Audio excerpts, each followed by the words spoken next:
Silverman.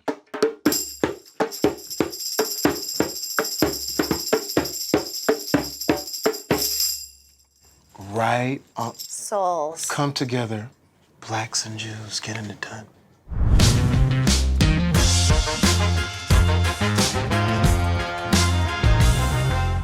Someone is about to come into my trailer that is a legend, a walking legend. She's won several Emmys for her stand-up comedy, but she flipped the script on them a couple of years ago and did something dramatic and got nominated for a Screen Actors Guild Award for her work in I Smile Back. She's absolutely crazy. She's absolutely fun. Y'all get ready right now. Sarah Silverman in the building.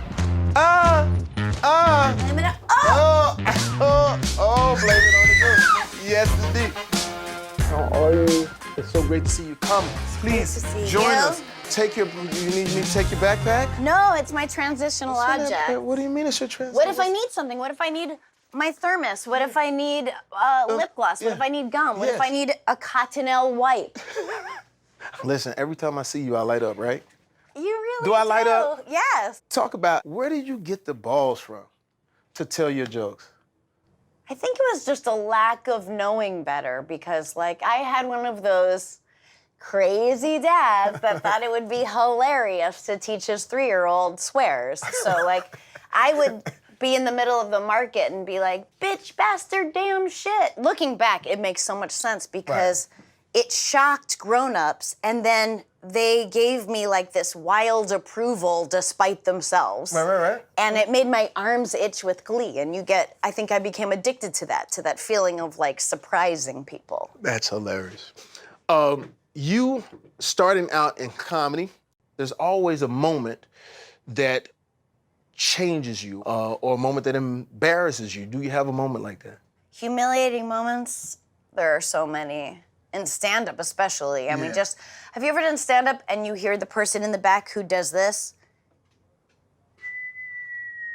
Oh my God, that's the worst. It's just like your heart. Oh, when you're bombing. So humiliating. I it's the bombed worst. so much. On my side of town, you bomb and they let you know, like, man, get the fuck out of here with that, you know what I'm saying? I was on Showtime at the Apollo. I was on that twice. And both times, the first time they threw like these tokens at me. I was like pelted. And they told me I couldn't swear. And like, then I'm getting pelted and I'm just like, fuck all of you! I got that too. They got me, but they never aired it. I begged. I'm gonna say it on air. Sinbad was the host. Mm-hmm.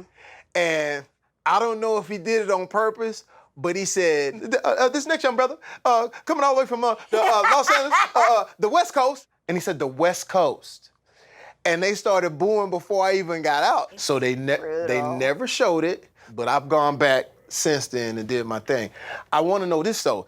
How hard is it for a comedian to tell jokes in today's world? First of all, comedy is not evergreen. Right. That's the beauty of comedy, but also it goes rotten because the times change. It does. What isn't okay to make jokes about now today? I do think that comedy is a real tough place to like judge or say that's right or that's wrong because it all depends on how funny it is. Talk about the musicals that stuck with you, because I know you got that background. I liked Hair. I was in a production of Hair when I was 17 at our local theater. I sang Black Boys. Why did you sing Black Boys? That was the one I was assigned. He was assigned. I was like, Black boys are delicious. Hey. Chocolate flavored love. Licorice lips like candy. Keep my cocoa handy. I get such a sweet tooth when it comes to love. Did you grow up with the Hair soundtrack? You know what I mean? In the environment where I was, there wasn't a lot of musicals. But you're so musical. I know, but it was like I grew up like church music was my thing. My grandmother only let us play church music when I was growing up. The only musical that I got introduced to was in college. They came to me because they needed a tenor. They wouldn't let me go on the stage, but they would let me sing behind the curtain because there wasn't any African Americans in the production. So I would sing in the back, and I would just sing the parts that need me. Tonight, lady, tonight. So that was me in the back, and that's how I learned about musicals. That's insane. It's a whole long thing. Right. You don't know musicals, and your experience with them was racist. No. No. It's interesting that you're doing like this web series and it's about like what movies formed you and stuff. Because I grew up in New Hampshire. Not a lot of Jews in New Hampshire. But even New Hampshire needs retail. And then my best friend, Carrie, who I'm still very close with, she was like the only black girl in New Hampshire. So we were like the Jew and the black person, and we were best friends. What movies mattered to you? I turned her on to Woody Allen movies. She was like all over Spike Lee. But also not just... Very didactic form. I get it. So yeah, so like when She's Gotta Have It came out, we were on it. Like, because there was just so little of things of our culture in New Hampshire. Wow. Who was your first movie crush? John Cusack and Say Anything hurt my heart. Why is that? Because he was, everybody fell in love with him. It was, yeah, that was like, but I mostly am a TV person. I love television. Yeah. And definitely Fonzie was my first. Henry Winkler. I had my first like sexual dream with Fonzie, but I was a kid, so it was just like we were on a ski lift making out. Henry, you know he was my neighbor. What? Never Did really. you love him? I mean, the Fonz was the greatest, and it was a trip because it was hard not seeing him as the Fonz all the time. But then when you see him, it's not hard not seeing him as the Fonz because he's just like an old Jew. Not just an old Jew, an amazing, Incredible special, beautiful older Jew. Started out with comedy, and then you transitioned to an incredible movie where you were nominated for a Screen Actors Guild Award. That was the year before last. Now here's the thing. Were you ever told you wouldn't be able to do that? I wanted to be an ingenue, Right. and I learned pretty early that was not an option for me. I can be like the girlfriend before the guy realizes what love really can be, or the sassy roommate that is the exposition for the main girl. Like, but you're a lawyer and he loves you, you know, like. And so I went in pretty far into my career to audition for this part, and it was another like bitchy, two-dimensional person, but there was another character in it that I just was like this hippie, like loving, like granola girl, and like to me that's like who I am more. And I said, "Can I read for this?" And it's a very famous director was like, "You'll never be cast as someone who deserves love." And I remember just like I was like stoic, but like tears just like fell out of my eye holes, and I was like. Because that breaks you sometime, right? Because I had a director tell me I went in to read for a movie, and I was coming from there. He says, "You're no good." He says, "You're too loud. You're a television person."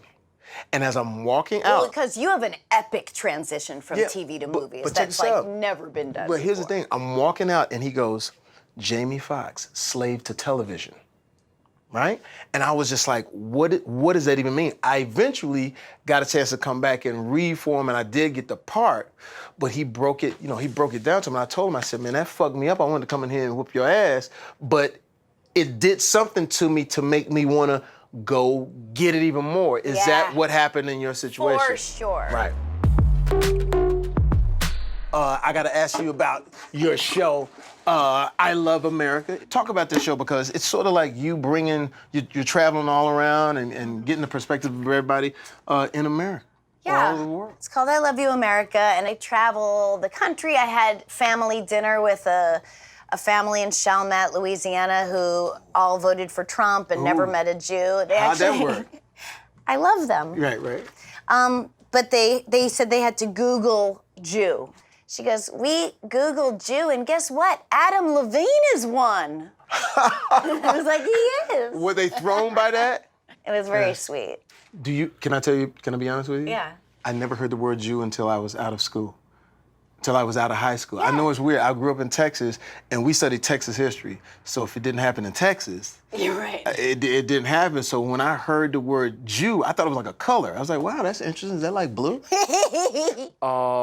She has to go right now. But it's Jamie Foxx off script in my trailer. Sarah Silverman, she has a clip to show us. I don't know what it is, but it's something and you'll love it. Thank you. Here we go. Check it out.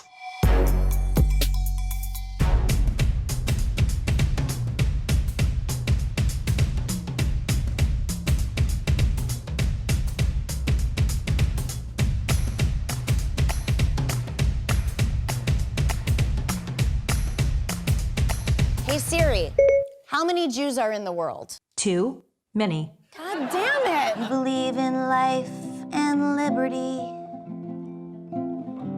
You believe in a God you can't see.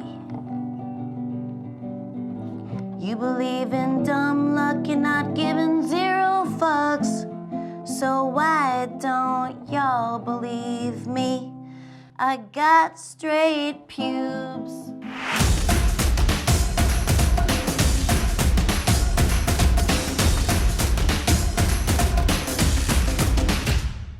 Why the fuck do you even come here? Because I'm trying to show that people with two different ideologies can get along, you fuck. What a fun show. Good night, America. I love you.